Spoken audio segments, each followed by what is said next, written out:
In 1943, Italy was collapsing under the weight of World War II. Bombs fell, cities trembled, and ordinary life began to disappear. In the Tuscan town of Borgo San Lorenzo lived a brick factory worker, Carlo Soriani, and beside him every day walked his dog, Fido. War had not yet broken their routine. Each morning, Carlo walked to the bus stop, and Fido followed. The bus carried Carlo to work. Fido stayed behind, waiting exactly where he always did.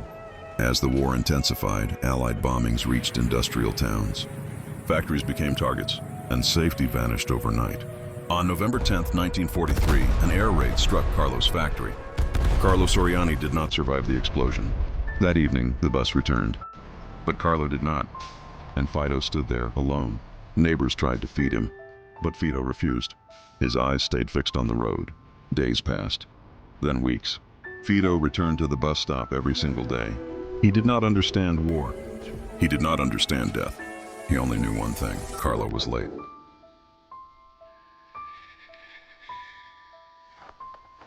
This behavior wasn't a death wish, it was a sign of profound distress. Veterinarians today would recognize it instantly as a symptom of separation trauma. Fido wasn't just sad. He was experiencing a deep physiological response to the sudden loss of his entire world. As 1943 drew to a close, the situation across Italy grew more desperate. Civilian evacuations intensified. Families fled their towns, often forced to make the heartbreaking decision to leave their pets behind. The Italian Animal Welfare Organization, EMPA, later documented a surge in cases of dogs refusing to eat after being separated from their owners during bombings. Fido, however, became the most visible, the most public symbol of this heartbreaking phenomenon. Despite the ongoing air raids, the food shortages, and the growing chaos, he returned to that same bus stop every single day. Days melted into weeks, and weeks turned into months. Fido did eventually start eating again, but with a crucial condition.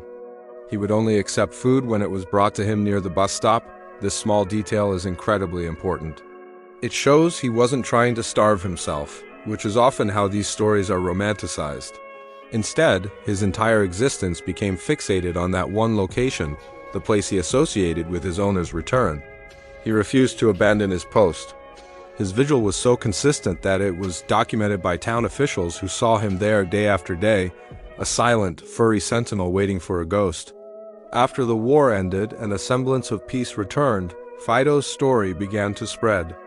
Journalists flocked to Borgo San Lorenzo to interview the residents who had witnessed his incredible loyalty firsthand. His story appeared in Italian newspapers throughout the late 1940s, capturing the heart of a nation healing from the scars of conflict. But the story doesn't end there. In 1957, something truly remarkable happened. The town of Borgo San Lorenzo officially honored Fido. They commissioned a public statue of him, erected in the town square, a permanent tribute to his devotion. This is what separates Fido's story from so many others. The statue was created while the eyewitnesses, the people who saw him every day, were still alive. It wasn't a legend passed down through generations. It was a documented fact cast in bronze. Modern behavioral science gives us a clear window into Fido's mind. We know that dogs form powerful, location-based associations. For Fido, that bus stop wasn't just a place. It was a promise. It was the portal through which his best friend would return.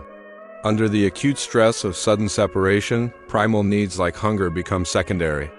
It's a survival instinct flipped on its head, the drive for reunion overpowering the drive for food. Veterinary studies, many of which were actually initiated in the aftermath of World War II due to the mass displacement of animals, have confirmed this. A temporary refusal of food is a common and predictable response in dogs that experience sudden loss. Fido's behavior wasn't magical. It was a perfect, heartbreaking example of canine psychology. So why has this one story, among countless acts of animal loyalty during the war, survived for so long? Because Fido had witnesses. In a war that erased millions of lives and scattered communities to the wind, Fido had an entire town watching over him. His story wasn't lost to the chaos because the community itself became its keeper. They saw him, they fed him, and they remembered him. He became a living monument to a love that war could not extinguish. Carlo Soriani never came back. The bus arrived every day, and every day he wasn't on it. But for 14 years, Fido returned to that bus stop. He waited through the changing seasons, through the rebuilding of his town, until his own life came to a peaceful end. War destroyed cities, and history recorded the names of generals and battles. But in one small Italian town, history paused to remember a dog.